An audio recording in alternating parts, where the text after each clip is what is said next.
只因我失贞救了坠崖的太子，他的小青梅便要与他退婚。贞洁是男子最好的聘礼，你身子都被看干净了，我才不嫁你！小青梅赌气，留下一封绝笔信，跳了崖。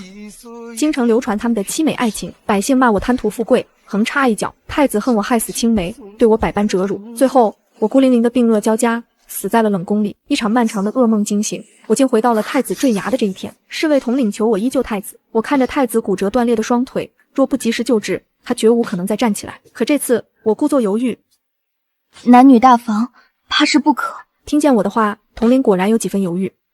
谁人不知，太子有一个心尖尖上的小青梅。1年前的宴席上，太子只是为一位小姐捡起不慎掉在地上的绣帕，小青梅便当众放言要比武招亲。男子便要守难得，我楚兰溪此生所嫁之人，满心满眼只能有我一人。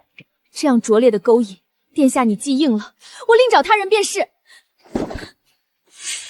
太子气红了眼，当场撕了绣帕，对那位小姐冷下脸色，厉声呵斥：故作姿态，不知廉耻。但假山后，我看见太子宠溺地刮了刮楚兰衣的鼻子，刻意拿了人家的帕子，还让我捡到，你呀！楚兰衣骄纵地轻哼一声：谁叫他今日向你问路？当时我站在不远处，心中一阵发冷。而此刻，我看着眼前昏迷的太子，上辈子的一切悲剧都是源于今天救了他。这一次，我绝对不会重蹈覆辙。如今这里只有你会医术，若是耽搁了治疗，可如何要好？我故作犹豫，我倒是也想救太子殿下，毕竟这可是天大的功劳。可昨日我医死了一只兔子，师父生气罚我来这崖底采药，这才碰见太子，然后你们就来了。我一拍脑门，咬咬牙。不过太子重伤，那我姑且一试，想来医人与兔子应当没什么区别。我拿出银针，刚要扎下去，统领连忙拦住我。身下留人！他轻咳一声，摸摸鼻子。你说的也有道理，不若还是等御医吧。他转向其余侍卫，你们速速回宫禀报，再请太医过来。我暗暗观察太子的伤势，他一身玄色衣袍，细看才能发觉衣上的血迹。只有我知道他伤得有多重，肺腑震荡，右腿胫骨、腓骨严重骨裂半错位，胸椎骨裂，若不及时施针处理，他此生绝无可能再站起来。更糟糕的是，1刻钟后突然下起小雨，太子重伤，绝对不能再淋雨受冷。前世发现太子后，我及时救治，又在刚下雨时脱下外衣给他取暖，避开要害，背着他一步步找了个狭小的山洞。可今生我只是默默拢了拢身上的衣服，没出声。统领脸色很难看。殿下重伤，不宜挪动，先就地搭个简易雨棚。可很快雨势变大，电闪雷鸣，雨棚轰然倒塌。情急之下，统领只得咬牙背起太子，寻避雨的地方。可他不知太子情况，屡次颠簸摩擦到太子的伤口。我瞧见明明还在昏迷的太子，却痛苦地蹙起了眉。终于，我们找到了一个避雨的山洞，可太子却发起了高热，口中呢喃着楚兰衣的名字。可真神奇。山路难走，如今又下起大雨，不知御医何时能赶到。统领焦急万分。殿下情况凶险，不能再等了。他又将目光看向了我，我心里咯噔一下。果然，统领向我拱手：沈医女，事急从权，还请你为太子治疗。我知道，若是再推拒，只会显得我可疑。我从药篓里拿出今天采的几株药材，还请将这药材捣成碎屑，给太子殿下服下汁水，或许可以缓解发热。至于施针，我学艺不精，怕是我为难极了。治个发热也就罢了，毕竟我也怕太子死在这里，我们担责。但多的是，我可不想再做。统领照着我的话做，果然给太子殿下喂下药之后，不消1刻钟，太子紧皱的眉头松开了。众人一喜，太好了，有效。统领看向我，仿佛抓住了一根救命稻草。还请沈医女施针。我的笑僵在脸上，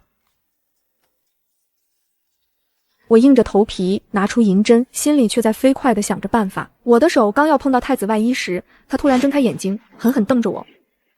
滚开！我被他推倒在地，粗粝的石子磨破了掌心。太子喘着粗气，仿佛陷入梦魇一般，双眼血红。若不是你，姑怎会痛失所爱？我愕然，他也回来了，但同时我心里却松了口气。我表情惊惶。殿下，您在说什么？您是不是眼着了？太子咳嗽几声，看着我茫然的样子，还有周围的场景，突然愣住，统领还在劝：“殿下，你身受重伤，太医还未赶到，就请您顾惜身体，让沈医女为你医治吧。”太子慢慢平静下来，看向我时眼神如深渊一般。你心机深沉又如何？这一次，我不会给你攀附的机会。洞外突然传来一阵脚步声，统领，王太医到了。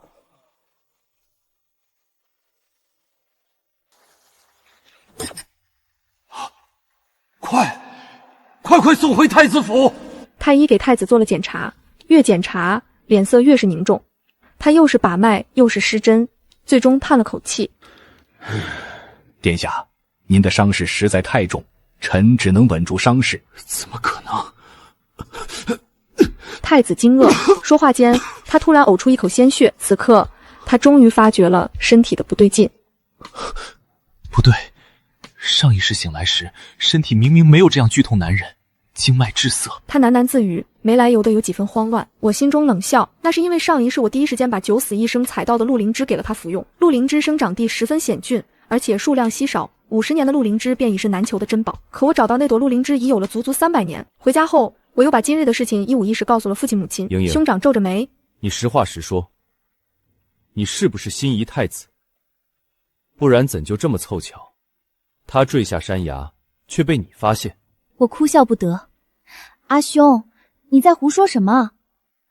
我在光华寺待了那么久，如今才回到京城，与太子也不过这一面之缘，哪里就能喜欢上他？”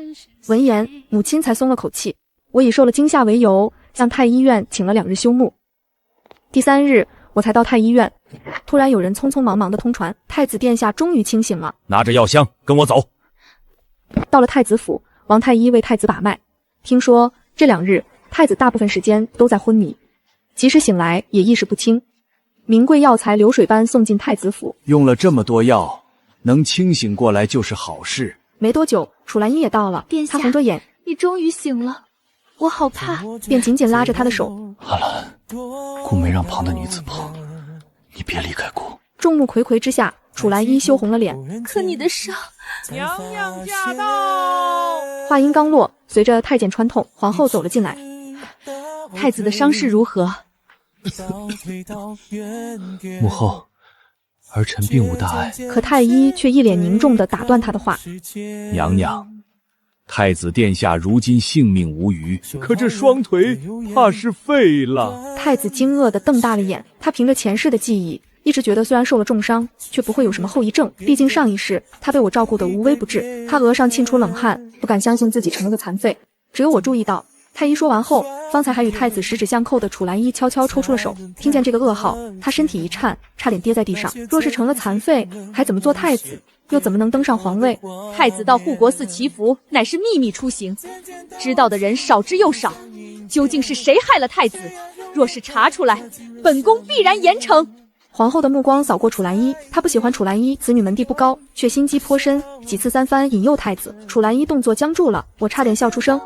去护国寺祈福当日，楚兰衣藏在了太子的马车里。马车行至断崖边时，谈及太子何时娶楚兰衣为正妃，楚兰衣气得跳下马车。他抽噎着：“我待殿下一腔真心，而非图谋太子妃之位。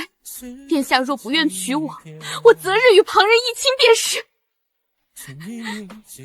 他哭得梨花带雨，赌气将2人定情的香囊扔下悬崖，晃晃荡荡挂在了一根树枝上。如今没了定情信物，你我2人从此桥归桥，路归路。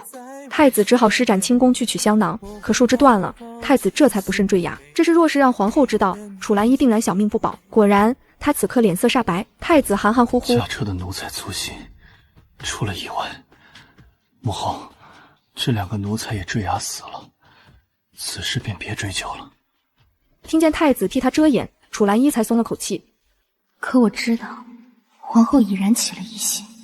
他神色狠厉：“记住，太子只是重伤。”接着拂袖而去。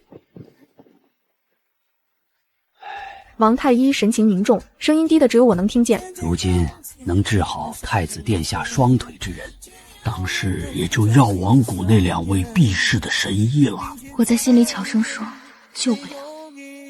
我生来体弱，8年前重病难治，有一游行僧人断言，需将我送到光华寺修行，方能保住性命。后来我结识一人，并被他收为唯一的亲传弟子。这个人就是药王谷神医，我的师父浪子医。而那位名海棠客的小医仙是我，但这次我不会重蹈覆辙。思绪纷飞间，屋内只剩下了我和太子2人。我默默收拾药箱，太子突然抓住我的手腕，眼神冷漠地盯着我。姑知道你能治好姑的腿。我心中咯噔一下，莫非他是想同我摊牌？不对，他没必要横生枝节。我脑中飞快运转，面上却十分惶恐。殿下恕罪，是臣女医术不精。太子却并不打算这样轻易地放过我。听说沈医女前些日子遇药王谷的高人指点，机缘巧合得了一味药，可活死人肉排骨。这是前世我为了不暴露身份向他编的说辞。确有此事，既然他信了，我最好顺水推舟。如果我否认，怕是反而容易让他怀疑我也重生了。太子眼神亮了，随后又闪过一丝复杂。你就这样深爱姑，不惜以这种手段引起姑的注意，是吗？顿了顿，他下定决心一般。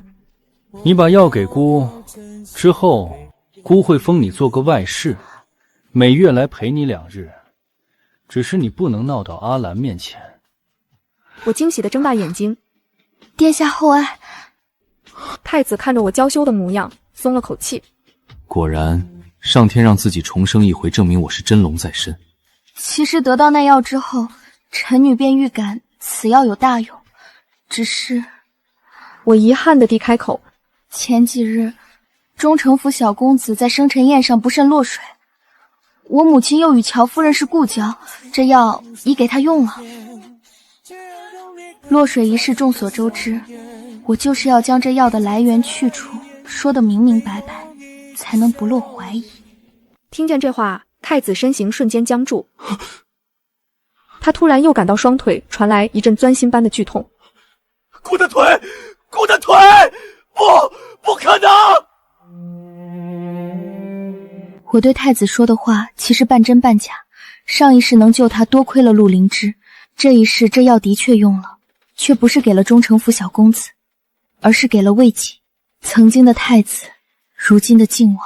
那日父亲提起他，我便想起来了，上一世迫于赐婚，我只能嫁给太子魏成。之后他登上皇位，先利用父亲做钉子清查朝敌，坐稳皇位后便迫不及待地开始了对我的报复。我饿死在冷宫当日，也是魏战罗之罪名让我沈氏全族走上流放之路的开始。甚至我死后，已是皇帝的魏成不肯让我下葬，用冰棺封存我的尸体，我的灵魂只能四处飘荡。又2年，魏成暗自下江南散心，却遇到了跳崖身死的小青梅楚兰依。楚兰依说自己失忆了，已不记得前尘往事。魏成双眼通红，心疼地拥她入怀。可夜晚，我分明看见楚兰依私会一个陌生男子，他脸上的柔弱可怜消失不见，取而代之的是骄傲不屑。大女主就是要学会征服男人，即使这个男人是世界上最尊贵的人。当年我只是假死，他就对我念念不忘，还为我杀了沈莹，流放沈氏全族。如今我只要勾勾手，皇后之位他也会双手奉上。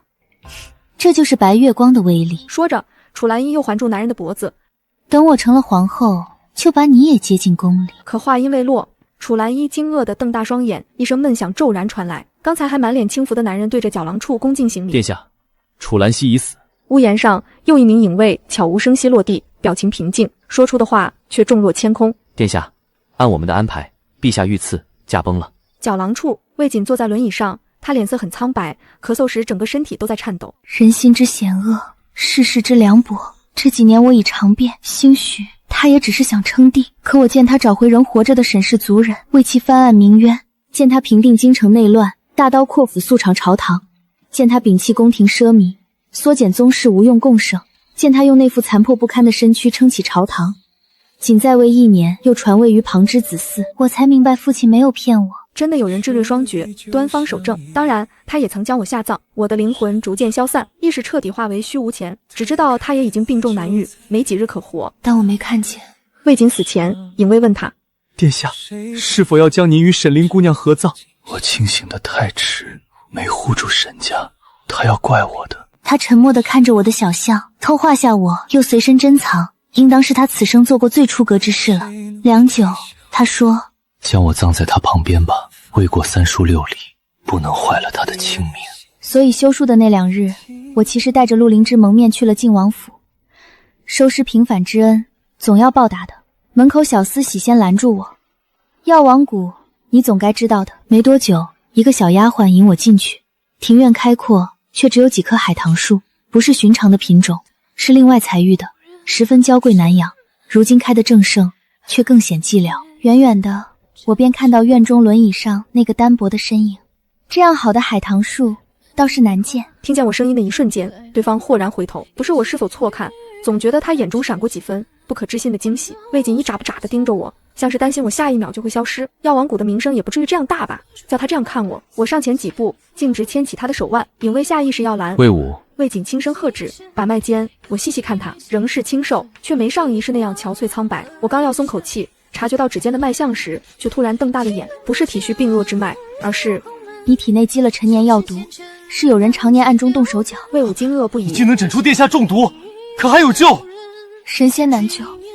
一瞬间，魏武眼里的光暗淡下去，魏锦却很平静，看向我时嘴角微弯。不能救也无妨，能见你一面已经很好。我蹙眉，看来药王谷的名声真的很大。虽说神仙难救，但浪子医算得上一尊大神。那谁不知道？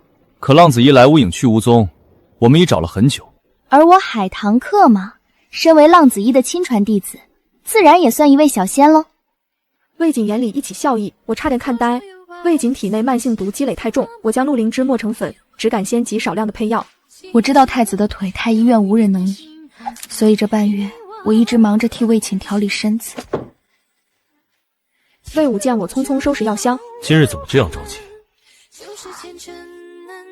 当然着急，毕竟今日是皇后娘娘邀各家夫人小姐办赏花宴的日子。上一世有我的及时医治，太子并无大碍。到赏花宴时，他甚至站起来片刻给皇后敬酒。可这一世的赏花宴上，太子直接没有出现。皇后扯出个笑：太子公务繁忙，所以今日才未能出席。也好，都是女眷，一起说说体己话。太子如今真的站不起来了，皇后自然急着隐瞒真相，拉拢世家，最好能尽快将亲事定下来。但在场的哪一个不是人精？钟武侯夫人更是直说：虽说子女亲事是父母之命媒妁之言，但我家宁儿骄纵任性，不求嫁多高的门第，总归却是要找个能让着她的夫君。皇后的笑彻底僵住了。钟武侯门第高，即便是皇后也不可勉强。他已看清如今的形势，像钟武侯一般的顶级世家，在确认太子无事前是绝不可能定亲的了。他的目光与我对上了，我心中一跳。父亲是户部员外郎，虽说官职不大，但却熟知各地粮产，银钱往来，府库虚实。果然，皇后将目光转向母亲。这是户部沈员外的女儿吧？正是好年华，不知可有婚配？他这话比之前直白很多，大抵是觉得我父亲官职不高，我若能做太子妃是天大的福分，懒得再虚与委蛇。我惊出一声冷汗，母亲不卑不亢，正要回答，突然一阵声音传来：母后，沈小姐浅露粗鄙，实在不堪为太子妃。太子坐在轮椅上，温柔地看向楚兰衣。往日只要是涉及到太子，别说太子妃之位，楚兰衣都总是争先恐后。可今日他却坐在角落，整场宴会几乎不发一言。皇后直觉想要截住太子的话，可已经晚了。太子的话掷地有声：此生孤非楚兰溪不娶。太子的话掷地有声，我看见有一瞬，楚兰溪咬住了下唇，眼里闪过的却不是惊喜，就好像她并不想嫁给太子，或者说她不想嫁的是残疾的太子。毕竟上一世为了撇清关系，在太子坠崖后，明明楚兰衣可以找人来救他，可为了不被怀疑，他一句话不说，硬生生等到皇后他们发现不对，派统领一行人去搜救太子。后来他哭着对太子解释：殿下，幸好你没事，要是你死了，安陵也要随你而去了。其实你坠崖后，我就想回去找人救你，可路途太远又偏僻，我心里太急，在路上晕倒了，醒来时已经很晚了。幸好你被救了。皇后的话拉回我的思绪，她脸色很不好。太子想必是受了伤后神思恍惚，今日宴会就到这里吧。皇后离开前，深深地看了我一眼。晋王府中，我收起银针，这是第一次施针，感觉如何？腿好像有点麻，还有些痛。正常，你中毒颇深，要慢慢来。抬头间，风动海棠树梢，我与魏锦四目相对。小医仙，你很像一个人。像谁？魏锦偏头注视我，勾出个浅笑。你这双眼睛，与我的心上人很像。我嘴角的笑意僵住，不自觉拉扯身侧裙摆。那，你为何没与他在一起？我残败之躯，不敢叫他明白我的心意。那待我治好你的腿，你便可与他表明心迹。是。魏武在一旁偷笑，又清了清嗓子。前几日皇后娘娘不是为太子殿下选妃吗？其实要我看，咱们殿下的容貌并不比太子殿下差。小医仙，你说呢？我仔细打量魏锦，她今日一袭月雪色广袖长衫，衣上绣着兰草，光影下格外雅致，玉簪挽发，连发丝都像是精心打理过，完全不似往日的随性装束。我看了一愣，所以是为了讨心上人欢喜，提前拿我试试。我别开眼，声音也低下去。好看的，3日后我再来为你施针。但我没等到3日后，因为皇后娘娘下了懿旨，让身为太医院医女的我入东宫照看太子。那日赏花宴上，果然还是被皇后娘娘盯上了。兄长攥进了拳头，就不能不去？我如今本就在太医院当值，推不掉的。我当天就收拾东西住进了东宫。太子看见我时，眸色一深。既然进了东宫，就把那些上不得台面的安阿手段收起来。姑不可能娶你。这样正好。到东宫10日，虽说皇后的人看得紧，不许我外出，但我每日浇花、逗猫，看看医术，也不往太子跟前凑。只是最近天气转凉，没有我看着，魏锦是不是又穿得单薄在海棠树下吹风？还有，我说3日后再去，如今迟迟未现身，他会不会担心？我摇了摇头，不想这些。其实到东宫还有一点不好，就是楚兰依时常来看望太子，每次都有意无意地叫上我进太子寝宫去，他指挥我为太子擦身。太子一愣，阿兰，你以前从不愿让别的女人进姑的身的。楚兰依就红了眼。殿下，皇后娘娘不喜欢我，或许我们真的不应该在一起。太子勉力撑起身子，伸手抓住楚兰依的手腕。不会的，母后态度已经松动了，待姑的腿痊愈，姑第一时间就娶你做太子妃。殿下，其实相爱不一定要在一起。沈小姐秀外慧中，你不如依着皇后娘娘的意思先娶了她。太子心里一凉，紧紧盯着楚兰依，不可置信道：阿兰，难道你不想嫁给姑吗？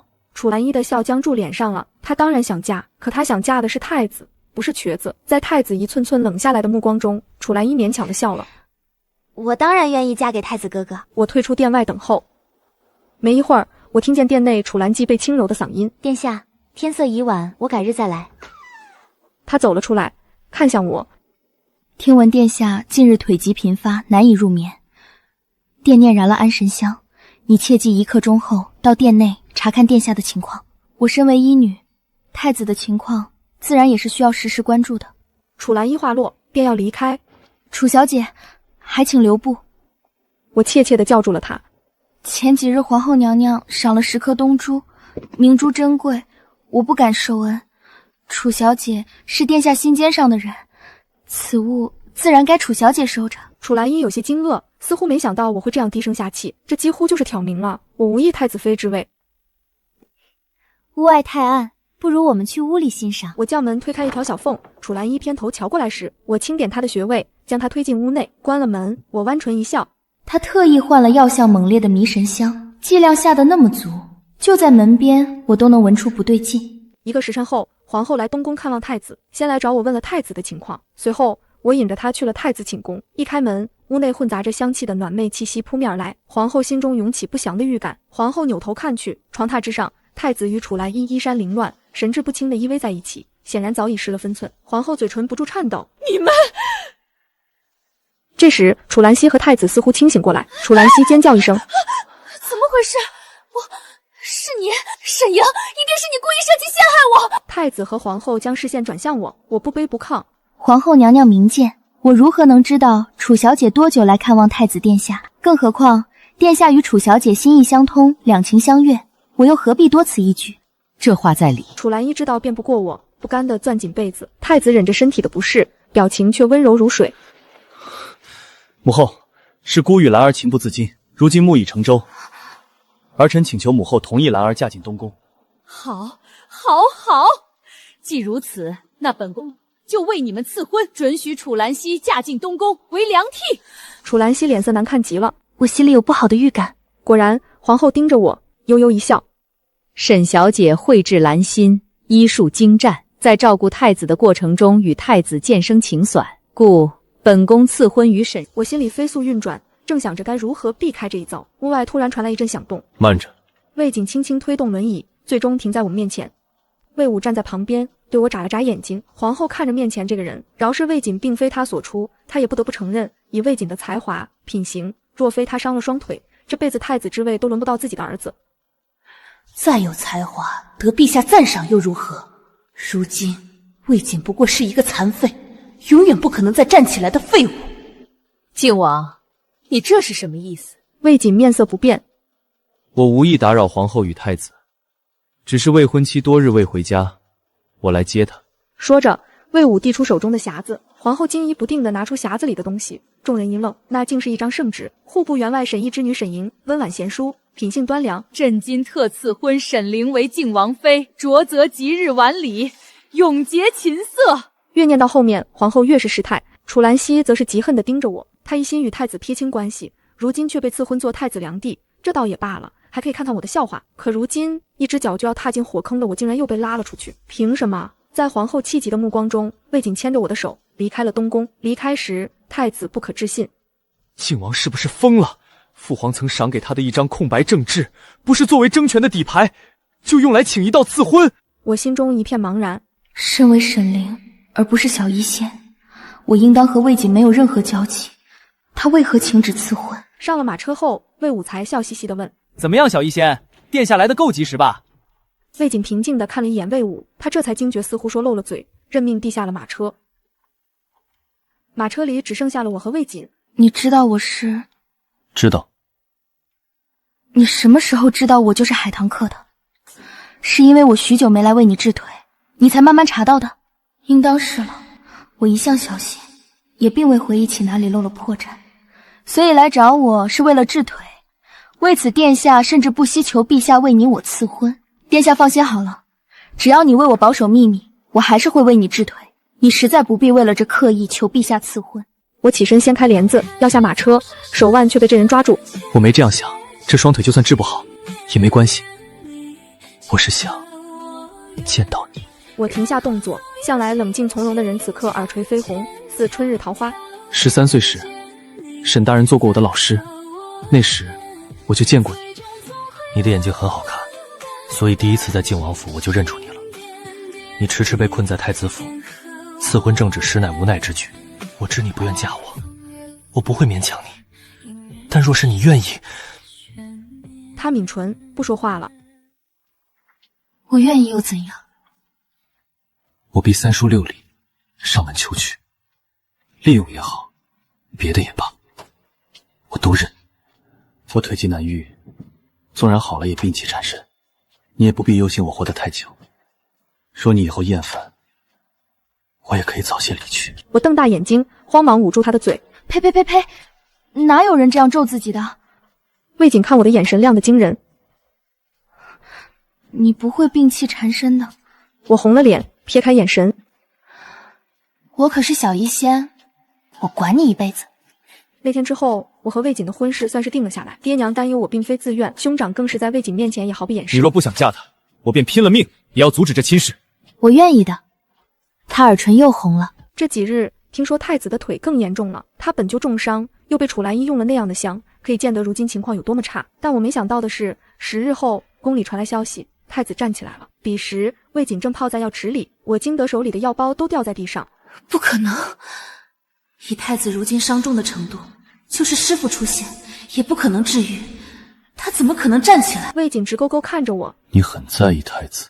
他从药池里站起来，刚要张口，没有后悔，不想当太子妃，只喜欢你，只想跟你在一起。我甚至感觉这几天夜里我说梦话都是说的这些话。好啦，你的腿刚好，不能久站。听见这话，魏锦才心满意足地重新坐下。但话虽如此，我总归还想了解一下情况。但我与魏锦婚期在即，于是暂时停了太医院的差事，一时竟还找不到理由打看，所以第二日听说太子入宫拜见陛下和皇后，魏瑾便以感恩陛下赐婚为由，带我进了宫。来拜见皇后的还有中武侯夫人。娘娘，听说太子殿下已大好了，臣妇特意备了薄礼，恭贺娘娘。皇后轻笑一声，还是接下了。这世道捧高踩低是常态，但总归中武侯门第高，他们唯一的嫡女也的确是皇后心仪的太子妃人选之一。我却没在意这些，我只注意到太子走路的姿势不对，寻常断骨出狱者虽步履蹒跚，难持平衡，但落地是实的。可太子行走，表面看来步履沉稳，实则暗藏虚浮，这其中必有问题。我心中已有了几分猜测，于是轻敲魏瑾的轮椅。魏瑾了然，主动开口：听闻太子殿下腿伤已愈，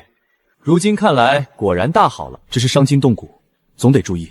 既然已进了宫，何不再让太医诊断一二？皇后还没说什么，楚兰依却像被踩住了尾巴一样，突然开口：你懂什么？殿下的腿可是药王谷的那位小医轩治好的，他的医术当世无二，其他太医怕是也瞧不出什么来。我和魏瑾对视一眼，从彼此眼中看出笑意。楚兰依这副遮遮掩掩的样子，我瞬间笃定了心中的推测。太子也温柔一笑：母后，姑的腿能痊愈，多亏了兰儿。皇后不得不转向楚兰依：你可想要什么赏赐？楚兰依站了出来，神情坚定：皇后娘娘，臣女不要什么赏赐，臣女只希望殿下以后能够一切顺心。纵然说到这儿，她有些哽咽，纵然殿下会娶他人，只要殿下幸福，臣女也甘愿。她觉得自己暗示的够到位了，我掐了一把自己，这才忍住笑。我几乎能猜到她的心声。太子双腿痊愈，皇后定然看不上我，怎么还不赐婚太子与中武侯嫡女？我才不想嫁给残废。太子却丝毫不觉，感动地握住楚兰依的手：母后，兰儿立了大功，你之前不是答应兰儿进太子府吗？趁这机会，不若先定下姑与兰儿的婚期。我清楚地看见楚兰依眼中的慌乱。上次经魏瑾搅和，皇后虽口头说让楚兰依嫁进东宫做良婢，却未真正下旨。如今太子竟顺着坡旧事重提，今日的戏太精彩。我悄悄在魏瑾耳边说：半月。太子的腿最多只能撑半月。离开时，楚兰依脸色极差，瞧见我和魏瑾，她走上前，看清魏瑾的容貌，她眼里飞快闪过惊艳，但瞥见魏瑾的腿时，又转为不屑。哎呀，忘记王爷也有腿疾了。我与小医仙关系好，本该引荐一二，只是小医仙来去无踪，如今怕是不在京城了。人呐，到底各有命数。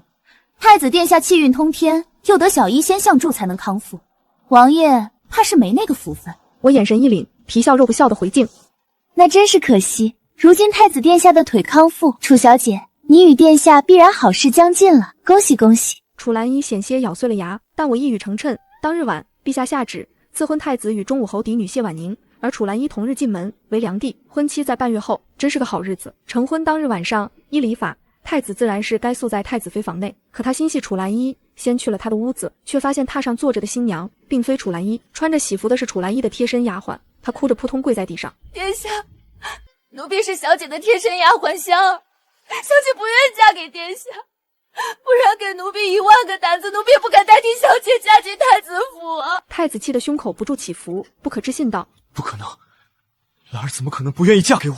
定是你这恶奴，贪图主子婚事，起了歹心害她。他一把揪住香儿的衣襟，将人狠狠拽到身前，指节因愤怒而泛白。此时宴席正值尾声，许多宾客还未离去，听见后院的动静，都围了过去。香儿快要窒息时，太子才发现房门不知什么时候被打开了。他被宾客的议论声惊扰，终于松开手。香儿不住地磕头，又从贴身的衣服里取出一封信，递给太子：是真的，殿下，这是小姐留给您的信，请您过目。太子匆忙拿起那封信，脸色慢慢凝固了。信里，楚兰依说：兰儿出身低微，惹皇后娘娘厌弃，可若是入东宫为妾，又违背家中祖训，兰儿深知左右为难，进退维谷适合体会，所以不愿殿下陷入此境地。为了我与皇后娘娘离心，只要殿下一生幸福安康，即使是与旁的女子琴瑟和鸣，兰儿也甘之如饴。殿下不必来找我。当你看到这封信时，兰儿已跳下山崖，相思无尽，探亲珍重。太子失魂落魄，喃喃道：这是兰儿的绝笔信。庭院中出奇得静，有人开口，怅然若失。这样坚韧又这样深情，楚小姐当真妙人，句句不提爱，却又字字都是爱。像这样的女子，世间又有几个呢？就连皇后脸上都有几分动容。在场的除了钟武侯一家面色难看，就只有我无动于衷。因为上一世我也见过这种绝笔信，就是这封信将我推入深渊，却成全了楚兰仪和太子，成为百姓口中的亲世绝恋。但这一世结局不会这样了。太子府外传来脚步声，魏瑾带着一个人出现在众人面前，所有人都愣住了。一身素色锦袍，发丝只是用玉簪简单竖起，眉眼间去了往日的病气，止于清雅端方。众人仿佛瞧见了几年前意气风发又悲悯宽和的太子殿下。靖王殿下站起来了。这恍惚的呢喃将众人唤醒。有人突然注意到不对，靖王殿下的侍卫压着的人是谁？怎么有几分面熟？魏瑾与我对视一眼，从我见他出现的那一刻，我便知道一切如我所料。今日护卫发现有可疑之人偷捧出城，正被我撞见。也巧，此人似乎与太子殿下相识，所以我便将人带到这里来了。魏瑾微抬下巴，侍卫松开了压着的人，是个女人，怎么看不清楚面容？众人议论纷纷。女子双手蒙住脸，一心遮掩自己的容貌，但越是这样，众人越是好奇，围得越近。终于有人惊叫一声：“楚小姐，你不是跳崖殉情了吗？”已被发现，再遮挡也毫无意义。我还没来得及。楚兰依呼吸有点急，辩解道。魏瑾此刻露出疑问的神情。所以，楚小姐是去跳崖的路上被护卫拦下，又被我带到太子府。正是。可是，既然是去跳崖，楚小姐为何还带着包袱？侍卫将一个包袱甩在地上，系带散开，露出里面东西。金银首饰无一不贵重。太子认出来了，那只海棠珍珠簪是皇后赏赐下来，另还有一对耳坠，他一起赠了楚兰依的。既然要跳楼，还带着这些金银钱财，岂不累赘？楚兰溪的脸色一寸寸白了，太子胸口不断起伏，脸色很难看，几乎咬牙问道：“你假死逃婚，就是不想嫁给姑？到底是为什么？”他快步上前，一只手死死攥着楚兰瑜的手腕。就在此时，变故突生，太子突然栽倒在地，他额上浮出豆大的汗珠，双手死死抱住自己的腿。好痛，姑的腿！一场喜事最终却乱成了一锅粥。太子腿伤复发，痛苦万分，先是痛昏了过去，随后又痛得醒转。太医诊断后慌忙跪地，怎会如此？殿下脉相虚浮，这双腿彻底废了。太子不可置信，抄起手边的花瓶狠狠砸在地上。不可能！庸医，一群庸医！可所有御医看过，都是同样的结论。他们说，之前太子腿伤看似痊愈，应当是用了一剂烈性猛药，能短时强接筋骨，稳住脉象，让人看似恢复如常，可实则如烈火烹油，疯狂透支身体根基，后患无穷。因此，便是药王谷的神医也不可能治好这腿。而之前请来神医为太子治腿的是楚兰依。时至今日，太子终于明白了一切。他盯着楚兰溪，眼神阴鸷。你早就知道这一切，你请来的根本不是小医仙，就是一个江湖骗子。你知道姑的腿无法痊愈，所以你就用了这种狠毒法子拖延时间。跳崖也只是托词，你就是为了不嫁给姑。你这个毒妇！他近乎嘶吼，探出身子想抓住楚兰依，但却困在榻上，难以动弹。事到如今，楚兰依干脆撕下伪装。我有什么错？谁想嫁给一个残废？我楚兰溪要做太子妃，要万人之上。你断了腿，连太子之位都保不住，凭什么娶我？在太子心中如茉莉一般纯洁的心上人，此刻终于吐露了真心话。你嫌弃姑是残废，楚兰依，你别忘了姑这双腿是为什么废？若不是你让姑捡回山崖上的定情香囊，姑何至于坠崖？皇后骤然听见坠崖真相，整个人摇摇欲坠。她指着楚兰依，浑身哆嗦。你竟敢！她气得说不出话，重重扇了楚兰心一巴掌。你既然知道太子坠崖，为何不早些通知？若早些，太子的腿或许有救。太子喘着粗气，稍微平复了些。那日坠崖后，他想回去找人，却晕在路上了。我取出一只珍珠耳坠。对了，坠子瞧着与那日的海滩珠簪是一个模子，可也是楚姑娘的。皇后看向耳坠，这倒像是本宫曾赏给东宫的物件。太子也点头，嗓音沙哑：“是，儿臣送给了楚兰依。你是从何得来？”那倒奇怪，臣女前几日去护国寺上香，回程时车驾坏了，只好另寻马车。车夫说，前些日子一名京中贵女乘车时落下这只耳坠，她瞧着此物贵重，不敢独占，于是请我辨认。楚小姐，既然这是你的，便物归原主了。我将耳坠放在楚兰依掌心。屋内静得出奇，太子目眦欲裂，吐出一口鲜血。那日，你既上了马车，又怎会晕倒在途中？你只是不愿被人发现你上了姑的马车，又间接致姑坠崖，所以你宁愿撇清关系，让姑坠崖后无人相救。楚兰溪，你好得很！楚兰溪慢慢仰起头，表情带着残忍的平静。殿下，人不为己，天诛地灭。太子两眼一黑，彻底晕死过去。我没错，我只是想爬得高些。真相大白后，楚兰依由于谋害太子、愚弄皇室，被下了诏狱。被侍卫拖下去时，楚兰依还在自言自语。还有个消息，钟武侯那边又毁了约。钟武侯皮笑肉不笑，太子殿下腿疾复发，如今还是好好养伤吧，成亲不急于一时。接下来的日子，皇后和太子遍寻名医，可永远都只得到2个字：没救。他们想起了我和魏锦，但魏锦如今很忙，陛下本就对魏锦心存愧疚，当年废除实属无奈，心中始终挂念。如今魏锦双腿恢复，陛下大喜，重新委以重任。我去找魏锦时，宫人正恭敬地请魏锦去见皇后和太子。靖王，可否告诉本宫，你的腿是何人医治？你患了腿疾之后，是我们日日为你送来补药，若有什么法子，你可千万要救他。魏锦眸光清亮，儿臣不敢隐瞒，这双腿乃是药王谷小医仙所救。之前楚小姐请来小医仙，也不愿让我与其碰面，不然儿臣定能发现那是个江湖骗子。皇后双眼发亮，几乎寄予了所有希望。你可能找到小医仙？魏锦与我对视一眼，沉默了。皇后瞬间失了所有力气，若非身侧的丫鬟扶住她，她已经摔在了地上。魏锦牵起我的手，若无其他事，儿臣携未婚妻先告辞了。我们转身要走，就在这时，太子突然发狂一般嘶吼出声：“你撒谎！你撒谎！”瞬间，丫鬟侍卫们拦住了我和魏锦的去路。魏锦下意识将我挡在身后，语气温和却坚定：“太子殿下这是何意？”太子却仿佛没听见他的话，摇着轮椅直直向我而来，眼神偏执。沈莹，你就是小医仙，你能救姑？我没否认。太子痴痴地笑了。姑真蠢。现在想来，这一世所有的一切都是从你没有救姑开始，所有的变故都与你有关。为何？这次你为何不救姑？他双目通红，几乎撕心裂肺。魏锦握住了我的手，我回他一个安抚的笑容。没事。救下你，然后被千夫所指，万民唾骂，最终活活饿死。不是的，莹莹，姑只是受楚兰姨蒙蔽，才误会了你。在此之前，难道你能说并未对姑动心？我轻掐身旁醋坛子的掌心。并未。太子连连摇头。不可能！莹莹，你给姑一个机会，这次姑会弥补你。你想要什么？皇后之位都可以，只要你治好姑的腿，姑便许你皇后之位。我看向一旁的皇后，笑了。皇后娘娘还在此处呢，这等忤逆之言，殿下可莫要再说了。我只是一个小医女，殿下的腿我治不了。太子癫狂一般向我扑来，魏锦搂着我的腰往旁边躲了一步，太子重重摔在地上，却试图来拉住我衣角。哇！你肯定能救姑，上一世你都可以，你救姑！我站在魏锦身侧，并不言语。皇后去扶太子，满目焦急。皇儿，你到底怎么了？为何满口胡言？太医呢？宣太医！太子狠狠扶开皇后的手，眼神变得很辣。沈莹，你若不救姑，你以为你和靖王能平安从这里走出去？这些护卫实则都是姑的死士，私除假释，形同谋逆。殿下好大的胆子！别废话了，救还是不救？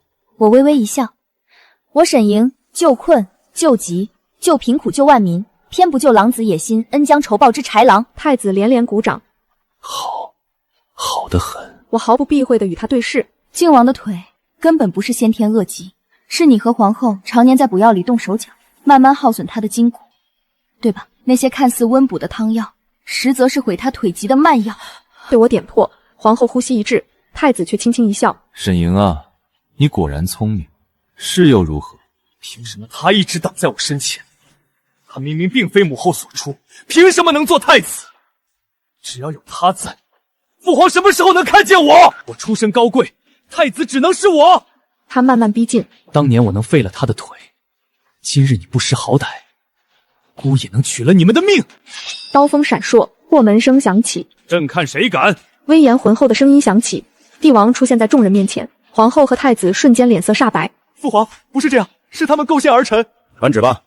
皇后蛊惑东宫，与太子魏臣串通党羽，谋害靖王，又豢养死士，意图谋逆。今废除太子爵位，贬为庶人，圈禁宗人府，废皇后封号，打入冷宫。皇后和太子颓然跌坐在地，面色死寂。短短的1日，废了太子和皇后，朝堂哗然。陛下想恢复魏锦的太子之位，但他却十分犹豫。我一眼看穿他的心事。你担心你无法胜任，还是说担心我？魏锦叹了口气，都有。太子一位事关重大，这担子太重，我更想与你做一对平凡小夫妻，陪着你3餐4季。我莞尔，很认真地看着他。你不必担心，你会做得很好，我见过的，我知道你可以。做你应该做的事，就像我身为医者，注定救死扶伤。